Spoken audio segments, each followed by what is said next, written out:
थाबाय जोङो आइमोन आफामोन धोरोमावबो एसे एनै दान होनांगौ। जोंनि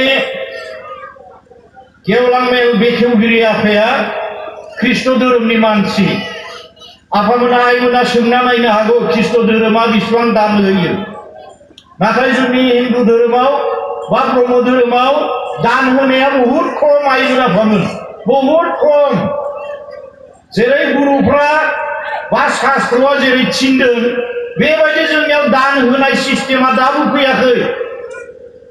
दान होब्ला पुण्य जायो आइमोन आफामोन। जोङो दान होनांगौ, दान खालामोबा पुण्य जायो। जायहा नांगौखिनि एबा जखानिख्रुइ बांसिन धोन थाखा फैसा गथायना एबा बुथुमनानै लाखियो बियो इसोरनि खाथियाव सिखाव। थोजासेनिख्रुइ जुदि बांसिन बुथुमनानै जुदि लाखियो, गथायनानै जुदि लाखियो, इसोरनो जुदि दान होआ अब्ला बियो इसोरनि खाथियाव सिखाव लिस्टाव गोलैना थायो। बियो इसोरनि खाथियाव बियो सिखाव। थाखा फैसा धोन दौलत थानानैबो जुदि दान खालामा अब्ला बे सुबुङा फैगौ जोनोमाव गरिब एबा दरिद्र नखराव जोनोम जागोन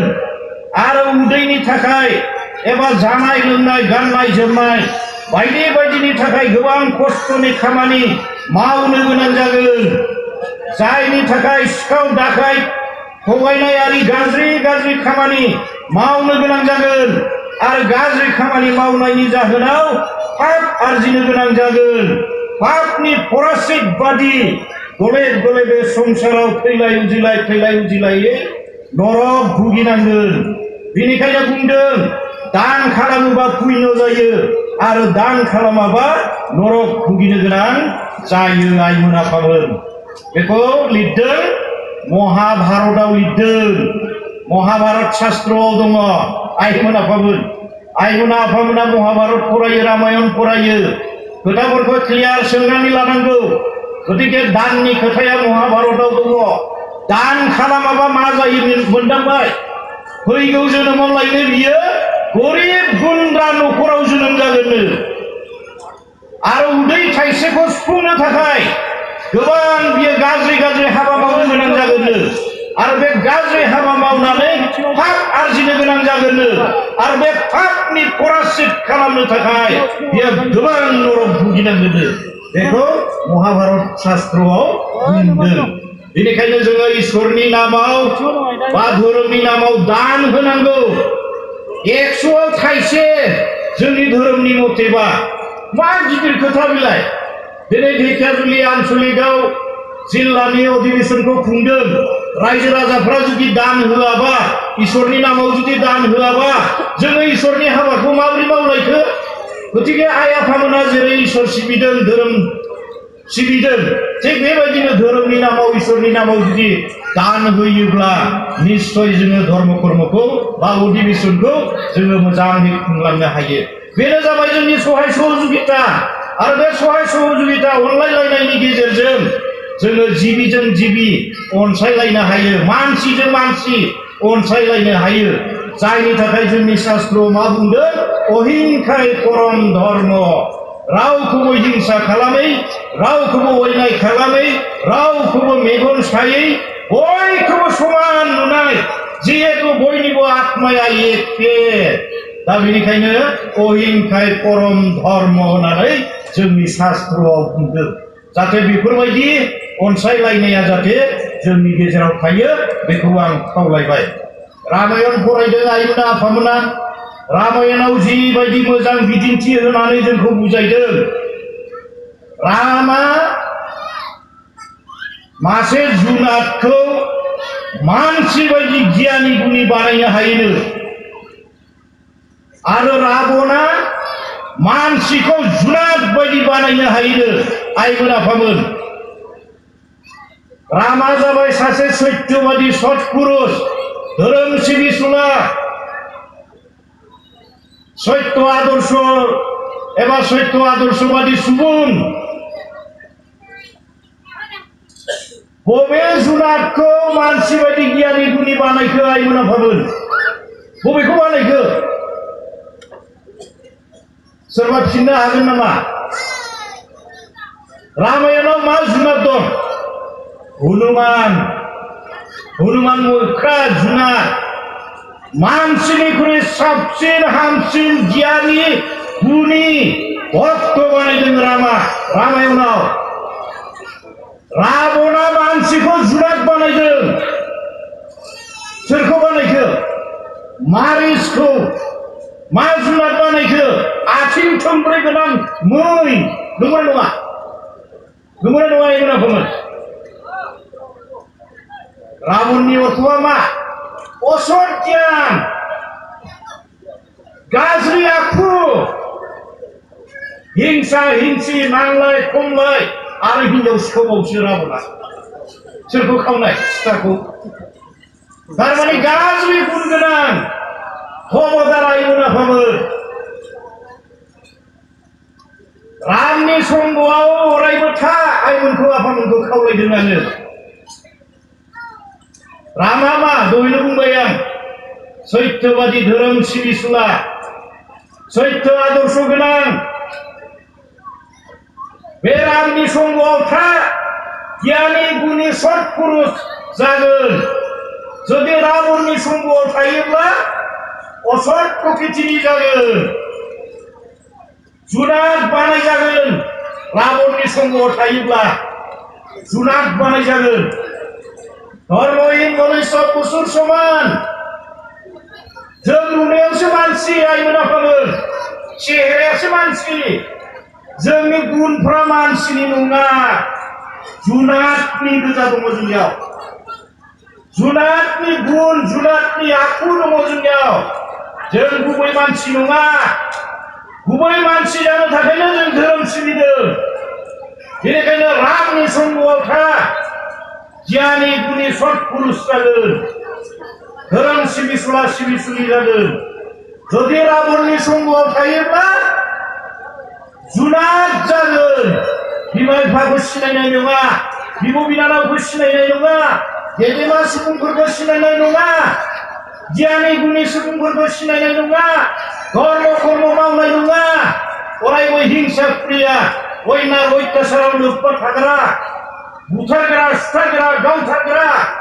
असत प्रकृतिनि मानसि जागोन बेखौनो जुनाद जों रुजुदों बेसे मोजां मोजां बाथ्रा रामायणाव होबाय बेनिखायनो बुंदों रामा जुनादखौ मानसि बायदि गियानि गुनि बानायनो हायो आरो रावणा मानसिखौ जुनाद बायदि बानायनो हायो बेखौ बुंबाय दा बिथायाव एसे हाबनोसै समा बारा गैया आं सुंसो सानदों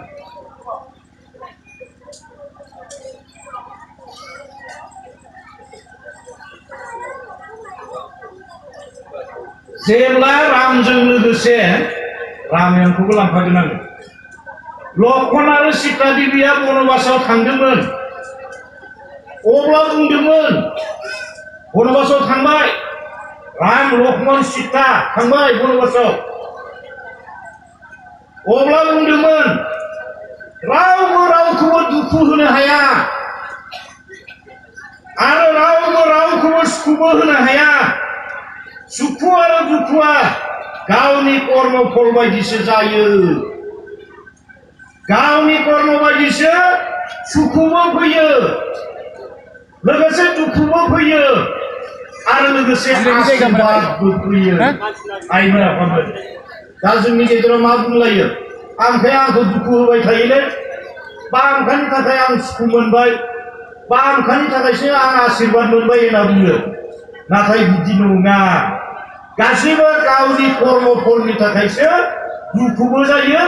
आरो गावनि कर्म फलनि थाखायनो सुखुबो जायो आरो गावनि कर्म फल बायदिसो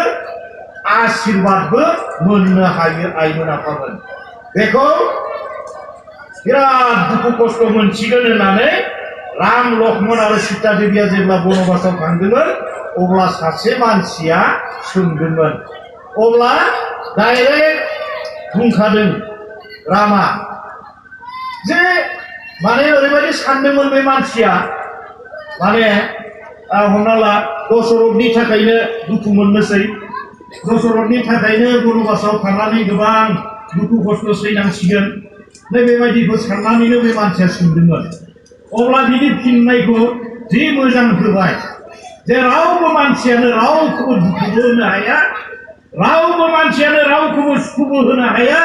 आरो रावबो मानसियानो रावखौबो आशीर्बादबो होनो हाया सुखु दुखु आशीर्बाद बे मोनथामा गावनि कर्म फल बायदिसो भुगिनो गोनां जायो बा मोननो गोनां जायो आइमोना बुङो गोसोआव लाखि धर्मनि गेजेरजों गुरुदेवा जोंनि समाजनि अर्थनीतिक राजनीतिक आरो शिक्षा नीतिखौ फोसाबनो हादोंमोन धर्मनि गेजेरजोंसो आइमोना बुंगोन आं दहायनो बुंदों जों नुनायावसो मानसि गुबै जों मानसि नङा गुबै मानसि जानो थाखायनो जों दिनै धर्मफोरखौ मावनो गोनां जादों जोंनियाव मा मा दं सोरनियावबा सियालनि गुन दं बिराद सैतान गाज्रिनिसो सैतान नाथाय मोजांनि सैतान नङा बेहा सियालनि गुन सोरबा बिराद रागाथिउरिया मोसानि गुन दं जिबौ दारासनि गुन दं सोरहाबा मोसौनि गुन दं थुबाबो जाया बुंबाबो जाया नाखियाव हमनानै थांना थां होबाबो जाया मोसौनि गुन दं सोरनाबा सैमानि गुन दं जायनि थाखाय जोङो सैमासोलै बे सालामि बुंखाया होननानै बुङो जोङो सुन सुन सुन सुन पूर्व जोनोमनि कर्मफला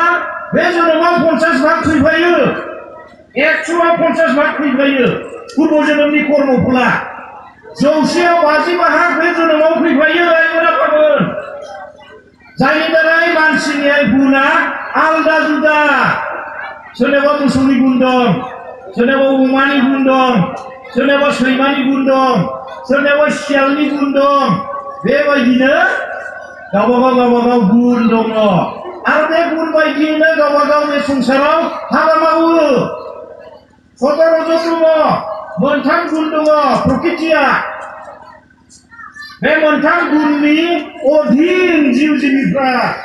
बे मोनथाम गुननिफ्राय रावबो बारग'नो हाया सोरबा सत गुननि दङ बेयावनो सोरबा रज गुननि दङ आरो सोरबा तम गुननि दङ सत गुननि मानसिखौ खेबसे बुंबानो जायो ओइ बाबा जयग होनो फैबायबो बियो माबा मोनसे बुं लोगो लोगो मानिबायबो बियो माबा मोनसे थिन लोगो लोगो मावबायबो बियो रज गुननि गरम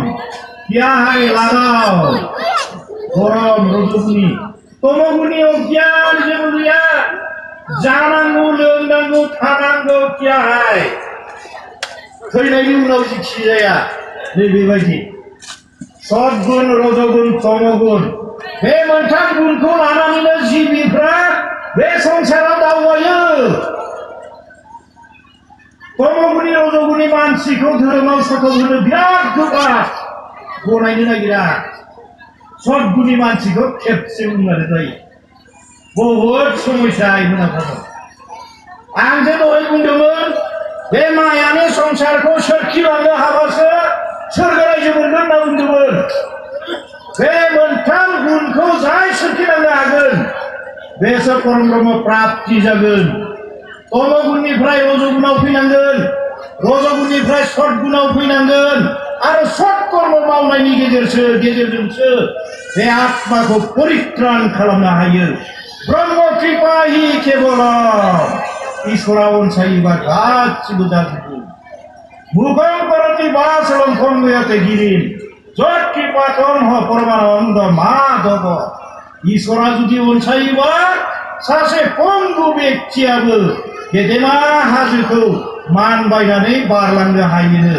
बेनिखायनो सुंथाबै बुंदो ब्रह्म कृपा हि केवलम ईश्वरा अनसायोबा गासिबो जाजोबो ना गोरानाबो बिदै दैयो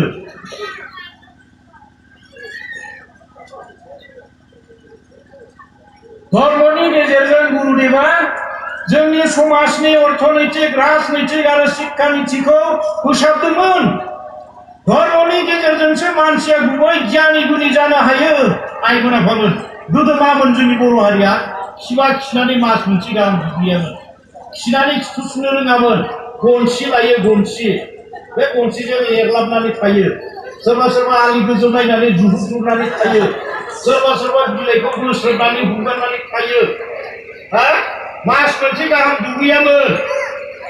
जा आइया खिथानानै थैलांबाय गोदो बर'फ्रा अमा खर' आरो अमा फेन्दाखौ हालजांगा सुनानै गोदोनाव आलायनानै मोसायोमोननो 7 दिन 7 राति हाबा हुखा हस खास जायोमोननो दुगैया दोलोबा मोनामब्रु बे हारिखौ मुगैया सोर हारिखौ मुगैनो हारसाखौ दौसिबा जागोन नामा हारसाखौ दौसिबा जागोन नामा दुगैया दोलोबा संस्कार गैयि हारिखौ सोर मुगैया जानो जोंलाय माथो गोदो दख्लाखौ मुगैदोंमोन एखेबारे साफ्रेलायनानै खिलाबाव सोनानै लायो बे लिंथिखौ हेंगा नुजानाय बेनिफ्राय इन्दि सिखौ माने गानबाय एखेबारे साख्ला साख्ला जिनो आंहाथ' गोसोआव दङ गोदो दख्लाफोर फैयोमोन आरो बे नेफायाव बे मोखाङाव दख्लायानो गैयामोन बिराद नायनो लुबैयोमोन आरो बे समाव दख्ला होनबा दा जोंबोथ' दख्लाखौ मुगैदोंमोन मानो मुगैदोंमोन संस्कार गैया साखोन सिखोन गैया बेनिखायनो मुगैदोंमोन थिग बिदिनो गुबुन हारियाबो जोंनि आखल आखु गाननाय जोमनाय सिबिनाय खुलुमनाय जोंनि आदर्श नीतिफोरखौ मुगैदोंमोन कालक्रमे गुरुदेवनि अननायाव जोङो दिनै उच्च बर्णजों समान समान थाफानो हानाय गोहोखौ जोङो मोनदों आइमोन आफामोन बिराद खाफाल गोनां आंखौ बिराद मोजां मोनो गुरुदेवखौ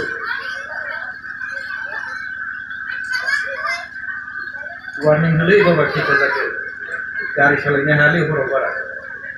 धर्मनि गेजेरजों जोंनि गेजेराव अनसायनाय सोमजियो गोदो अननाय खांनाय गैयामोन आइमोन आफामोन जोंनि बर'नि गेजेराव मावदोलै होनना बुंबाथाय मावबाय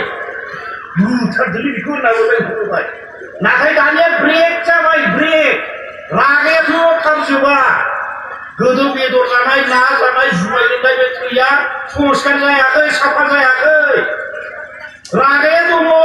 नाथाय रागाया मोजांनि रागा ब्रेकआ फैबाय बबे ब्रेक जाखो धोरोमा मोनसे ब्रेक सोरखौबा बुंनो नागिरबाबो हामालै हामा नै बे हामा होननायानो ब्रेक सोरखौबा बुथारनो नागिरबाय हामालै महापाप जायो हमथालायबाय बेनो ब्रेक बबेनिफ्राय सोमजिखो धोरोम फुजिनाय इसोर सिबिनाय धर्म कर्म मावनायनि गेजेरजों नैबे ब्रेकआ जोंनियाव फैबाय आइमोन आफामोन गतिके धोरोम सिबिनायनि दारै मानसिया गियानि गुनि जानो हायो धर्मनि गेजेरजोंसो गियानि गुनि जानानै मानसिया गासैखौबो मोजाङै बाहायनो हायो दिनै फंसे बाथ्रा बुंनि जौस्राङाव जिरायनाय मानगोनां हांख्रायनानै लाबोजानाय आलासिफोरा जाहाथे आंखौ दुखु मोना आरो आं सैथोखौनो बुंनो नागिरदों दिनै जोंनि गेजेराव गोबां फरायनाय गोरों गोराफोर दङ MA LLB MA BEd MTech doctor engineer हाकिम उकिल देर दङ नाथाय गुबै गियानि गुनि नङा आइमोन आफामोन गुबै गियानि गुनि नङा मानो नङा धोरोमजों सोमोन्दो गैया बेनिखायनो अफिस कर्ट कासारिफोराव मा खालामो नै खिथिं आजावो 5,000 दे 10,000 दे 300 हर नङाबा फाइल दाङा दुर्नीति भ्रष्टाचार बेयाव गफबनाय मानोना धोरोमजों सोमोन्दो गैया बेनिखायनो दुर्नीति मावनो हायो थगायनो हायो भ्रष्टाचार खामानि मावनो हायो जाय मानसिया धोरोमजों सोमोन्दो दङ बे रावखौबो अयनाय खालामनो हाया दुर्नीति मावनो हाया थगायनो हाया हिंसा खालामनो हाया Service to man is service to God. Soul is the portion of God. मानव सेवा ईश्वर सेवा मानसिखौ सिबिनायानो गुबै धोरोम आरो बे आत्माया ईश्वरनि बाहागोसे बेबायदि साननाय हनाया धोरोमजों लोब्बा थानाय गोरों गोराफोरनि गोरबोआव बेरखाङो आरो अनसायनाय फैयो अनसायनायनि गेजेरजों खामानिफोरखौ मावो सहाय खालामो गाननो जोमनो गैयिखौ गाननाय जोमनाय होयो थाखा फैसा गैयिनो सहाय खालामो अनेक बिपदाव गोलैनायखौ बिपदनिफ्राय उद्धार खालामो नाथाय धोरोमजों सोमोन्दो गैयि सासे शिक्षित मानसिया नोंखौ नायहांबोनाया बादियाहाय होगोन फोरोंगौ बेबायदि माबा मोनसे सहाय बियोथा आं हाया दाफैखा बेबायदि बिदि होनगोन आरो नाथाय धोरोमजों सोमोन्दो थानाय गोरों मानसिया बे बाथ्राखौ बुंनो हाया सहाय बिनाय लोगो लोगो खेंखायनाय लोगो लोगो गोरबोआव अनसायनाय सोमजियो बे अनसायनायखौ सोर सोमजिहोखो धोरोमा इसोर सिबिनाया मानोना बयनिबो आत्माया एखे मानसिनि सोलेर एबा देहायाल' आलादा जुदा जिउ एबा आत्माया बयनियाबो एखे अमायानो जा मावजियानो जा नेवलायानो जा मोसौआनो जा मैसोआनो जा बयनिबो आत्माया एखे सहस्र प्रजापति होनखादोंना स्लुगाव परमात्मा प्रजापति होननानै बुंदों बयनिबो आत्माया एखे रावनियाबो बेलेग आलादा जुदा नङा मात्र देहानि दाथायाल' आलादा जुदा जुनादा आथिं थोंब्रै मानसिया आथिं थोंनै जुनादनियाव साननो हानाय बिजिरनो हानाय मिथिनो हानाय गियान गैया नाथाय मानसिनियाव साननो हानाय बिजिरनो हानाय मिथिनो हानाय गियान दङ बेनिखायनो मानसिखौ श्रेष्ठ जिब होनना बुंदों 84 लाख आथोनारि जिब जिबिफोरनि बिथोराव मनुष्य जिबखौनो श्रेष्ठ जिब होननानै बुंदों आरो बे मनुष्य जिबानो मोक्ष प्राप्तिनि जोबथा दरजा मुक्ति मोननायनि जोबथा दरखं बे मनुष्य सोलेर मोननायावनो जुदि आत्माखौ जुदि मुक्ति होनो हायाबा फिन 84 लाख आथोनाव जोनोम मोननानै गोबां नरक भुगिनांगोन थारमाने थैलाय उजिलाय बे जाबाय थानो गोनां जागोन बेनिखायनो मानसिखौ नाजों रुजुदों शास्त्रआव नाजों रुजुदों हमनानै ला नैबे मुलुग संसारा मोनसे बिराद गिदिर फुख्रि जिथु अख्रां खोबथेना लानाय बायदि नुदों बेखौ माने जेजों रुजुदों आरो जों जिउ जिबिफ्रा जाबाय ना जाथिसे नाया मा खालामो बे जेखौ सौसिलांनो बारो दैनिफ्राय एखेबारे बारो आरो नाया बारनानै मा खालामो जेखौ सौसिनानै एकदम ओंखारलाङो नाया खुबब्ला जेखौ गिसिनानै गैला बे फुख्रिनिफ्राय उदार माखासे नाफ्रा बारलुयो नाथाय जेयाव नांनानै दैयावनो थलथब गोलैयो आरो माखासे नाफ्रा बारनायबो गैया जेबो गैया जानांगौ लोंनांगौ दैयावनो एम्बाय बायनानै आलो गोजोन थाबाय थानांगौ बेल' नायदो जाथि मोनथाम नाजों जोंखौ रुजुदों शास्त्रआ दा बे एम्बाय बायना थानाय जाय लोङै थानाया तमगुनि जाय बारलांनो थाखाय नाजादों नाथाय जेयाव नांनानै जलदब गोलैदों दैयाव जलदब गोलैफिनदों बे रजोगुनि आरो जाय जेखौ सौसिनानै ओंखारलांबाय बे जाबाय सद्गुनि नैबेबायदि जोंखौ नाजों रुजुदों आइनाव शास्त्रआव दा बेनिखायनो आं बुंदों मनुष्य जोनोमानो जोबथा जोनोम होनना बुंदों बे मनुष्य जोनोमावनो जों जुदि आत्माखौ मुक्ति होनो हायाबा फिन आरो गोबां दुखु खस्थ जोनोम जानानै जोङो भुगिनांगोन जाहाथे बेबायदि जाया मोजाङै जाहाथे धर्म कर्म मावनानै गावबा गावनि आत्माखौ जाहाथे मुक्ति होयो जिब जुनार बुथारना जायोब्ला मानसिया जुनार बादि जाया नाथाय आखुआ जुनार बादि जायो मा होनदों नायदो दा खायद' बिसार मोनबासो मोजाङै बुंनो हागौमोन आं मोनसेल' बिदिन्थि होनोसै फिसा मोनसे बिदिन्थि जोनोमनिफ्राय सासे गथ'नो आमिष जाहो आरो सासे मानसिनो निरामिष जाहो थाबनो बिनि रिजाल्टखौ मोनगोन जाय निरामिष जाग्रा दद्र माद्र माहि निरुगि थारमाने बेराम गैयि नैबेबायदि आखुखौ नुगोन आरो जाय आमिष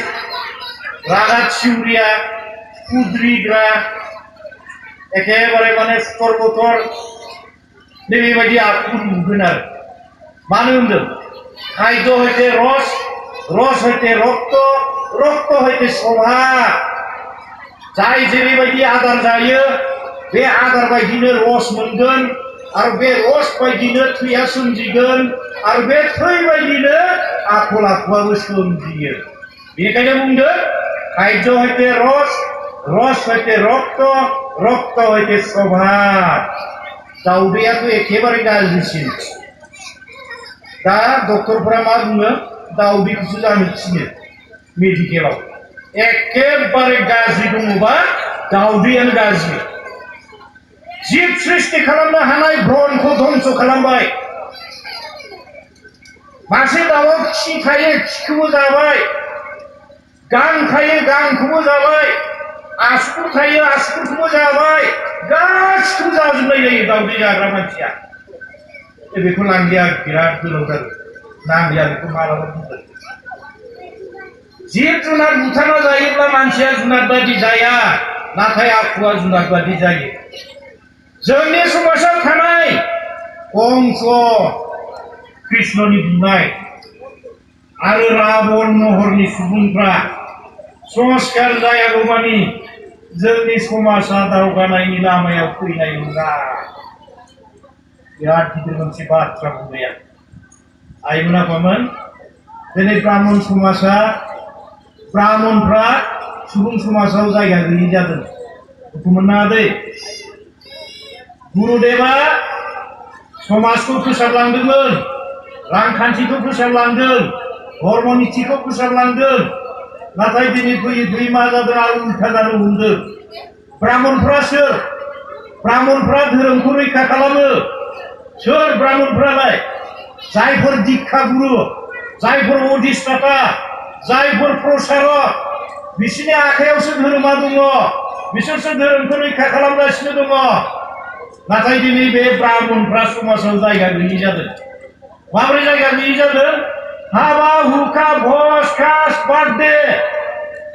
लाला लिला अमा बुथारनाय बयलार बुथारनाय जौनि फख्रि बेदरनि आलि ओंखामनि आखाइ जादों जायखौ गुरुदेवा बन्द खालामदोंमोन बियो आरो फैफिननो हमदों बबावबा जुदि हाबायाव जुदि अधिष्ठाताया जुदि हाबा हैनांगौब्ला हाबा होखांनायनि उनाव अधिष्ठाताया आरो गैया बेयाव ना पात्ता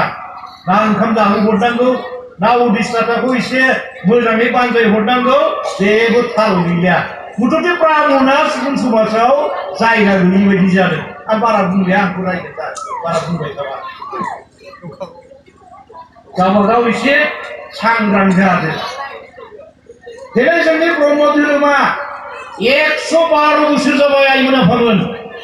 ब्रह्म धोरोमनि बैसोआ 112 बोसोर जाबाय आरो जोङो देग्लाय 44थि बोसोरसालिया जथुमा कार्बि आलं जिल्लानि लांहिन मानिकपुराव खुंगोन 2, 3 आरो 4 फेब्रुवारियाव 2, 3 आरो 4 फेब्रुवारि अक्ट'आव जोङो लांहिन मानिकपुराव 44थि बोसोरसालिया जथुमा खुंगोन जोङो आरो जोंनि ब्रह्म धोरोमनि बैसोआ 112 बोसोर जाबाय नाथाय दुखुनि बाथ्रा दिनै जोंनि समाजा जेरैबायदि संस्कारनि लामायाव फैनांगौमोन बेबायदि संस्कारनि लामायाव फैनो हायाखै आइमोन आफामोन दासिमबो जोंनि सिबिनाय नेमखान्थिफ्रा खौसे जाजोबाखै बै दक्षिण गवालपारानिया जोंनिजों गोरोबा बबेबा क'क्राझारनिया बबेबा सनितपुरजों गोरोबा लखिमपुरजों गोरोबा बेबायदि दाबो दङ जोंनि समाजखान्थि धोरोमखान्थि बेफोर दासिमबो आबुङै संस्कारनि लामायाव फैयाखै जोबोद दुखुनि बाथ्रा दिनै जोंनि समाजाव ओरैबायदि मोनसे समस्या फैदों रांखान्थिनि समस्या बे रांखान्थिनि समस्याखौ जों माबोरै सुफुंनो हागोन बेखौ गले गले गुरु आफामोना बुंबोगासिनो दङ मुस्ति दाननि खोथाखौ बुंबोगासिनो दङ मोनफ्रोमबो प्राइमारि आफाद आनसलिक आफाद जिल्ला आफादफ्रा गोख्रों जानो जाबाय साफ्रोमबो भक्त आइ आफामोनखौ प्रसारनि गेजेरजों बुजायनानै मुस्टि दान दोननायनि बेबस्थाखौ खालामनांसिगोन बबेबा प्राइमारिफ्राव आनसलिकफ्राव दाबो मुस्टि दान दोनाखै मुस्टि दाना जेब्ला जोंनि थुबिल बायदि जमा जानाय नङा थुबिल बायदि ज' जानाय नङा अब्लासिम जोङो राफोद संगठननि हाबा मावनो हानाय नङा धोरोमनि हाबा मावनो हानाय नङा बेनिखायनो रांखान्थिनि समस्याखौबो जाहाथे सुफुंनो थाखाय हाबा मावो बेनि थाखाय आङो गासिबो आइ आफामोननि खाथियाव खर' गंलायै आङो खावलायबाय दा गीतायाव श्री कृष्णआ ओरैबायदि बुंबावदों आंखौ नागिरनानै काशी गया गंगा मथुरा बृन्दाबन आरियाव थांलायनाङा आङो गासिबो जिब जिबिफोरनि गोरबोआवनो आत्मा महरै हाबनानै दङ बेनिखायनो सासे बोरमा मुलि होग्रा जोंनि समाजाव ओरैबायदि आरो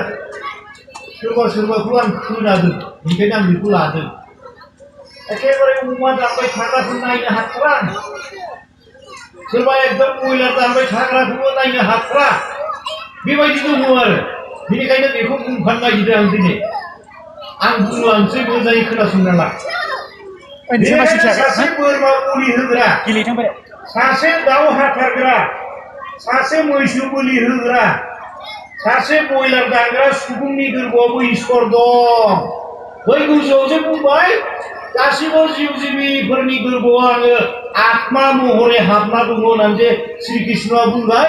बेनिखायनो सासे बोरमा बोलि होग्रा सासे मैसो दानग्रा सासे बयलार हाथारग्रा दाउ हाथारग्रा बे सुबुंनि गोरबोआवबो इसोर दङ आइमोन आफामोन बयनियावबो इसोर दङ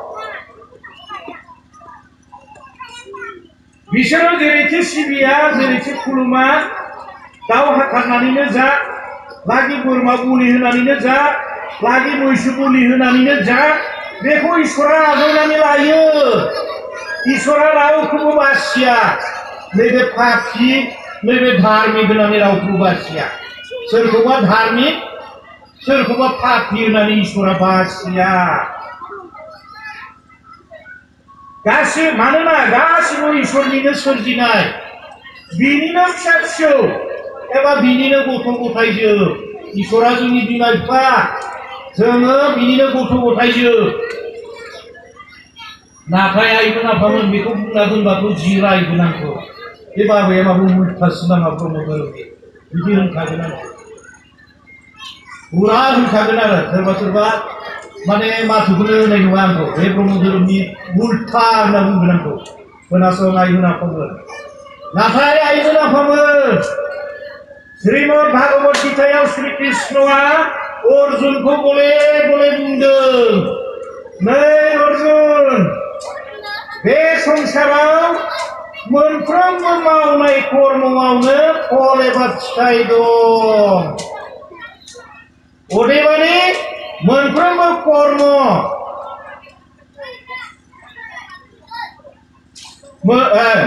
अदेबानि मोनफा कर्म मोनफा फल एबा फिथाइ दङ जिखि कर्म मावा मानो बे कर्मआव फल एबा फिथाइ दङ बानलु दंफां गायोबा बानलु फिथाइ मोनगोन फान्थाव गायोबा फान्थाव फिथाइ मोनगोन नैबेबायदि आरो जि कर्म मावगोन बे कर्म बायदिनो नोङो फल एबा फिथाइखौ मोनगोन मोजाङै फरायोबा मोजाङै पास जागोन जुदि मोजाङै फरायाबा फेल जागोन नैबेबायदिनो मोनफ्रोमबो मावनाय कर्मआवनो फल एबा फिथाइ दं मोजां कर्म मावोबा मोजां फिथाइ मोनगोन आरो गाज्रि कर्म मावोबा गाज्रि फिथाइ एबा फल मोनगोन अब्ला आइमोन आफामोन बिजिरनानै नायदो मैसो बोलि होनाय दाउ हाथारनाय बोरमा बोलि होनाय बयलार दाननाय अमा दाननायफ्रा मोजां कर्म ना गाज्रि कर्म सायख'नानै लादो दानिया सायख'नानै लादो आंथ' दहायनो बुंबाय अहिंसाय परम धर्म रावखौबो हिंसा खालामै रावखौबो बुथारै सुथारै गावथारै बयखौबो समानै नायनाय बयखौबो अनसायनाय बेनो परम धर्म दाथ' बे जिउ बोलि होनाय बे मोजां कर्म ना गाज्रि कर्म आइमोना आफामोना सायख'नानै लादो। बेनिखायनो धोरोमनि गोनां आइमोन आफामोन, बेनिखायनो धोरोमनि गोनां। आं दहायनो बुंबाय धोरोम गैयि मानसिया जुनादनि समान, धर्महीन मनुष्य पशुर समान। मानोना मोजां गाज्रि सायख'नो हानाय गियाना धोरोमावसो दङ, बिनि बादै दस्रायाव गैया। सायख'नो हानाय गियाना, मोजां गाज्रि सायख'नो हानाय गियाना एकमात्र धोरोमावसो दङ। धोरोमाव जात-पात गैया आइमोन आफामोन। हारसा, बर', बङालि, सावथाल, नेपालि, गंगार, गल्ला बेबायदि जात-पात गैया धोरोमाव। धोरोमाव मात्र जाथि मोननैल', पुरुष आरो प्रकृति, हौवा आरो हिनजावल' धोरोमाव जाथिया। आइमोन आरो आफामोनल', हौवा आरो हिनजावल'। धोरोमाव जाथिया मोननैल'। धोरोमाव गासिबो समान, बयनिबो आत्माया एखे। सासे परम ब्रह्मनिनो सोरजिनाय, सासे परम ब्रह्मनिनो जोङो गथ' गथायजों।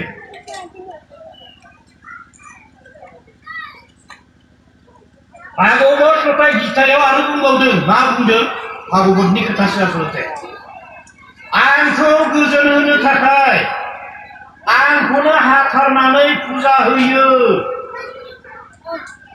आरो आंखौनो बुथारनानै आंखौनो जानो होयो। नाथाय आङो बेफोरबायदि फुजा खान्थियाव गोजोना।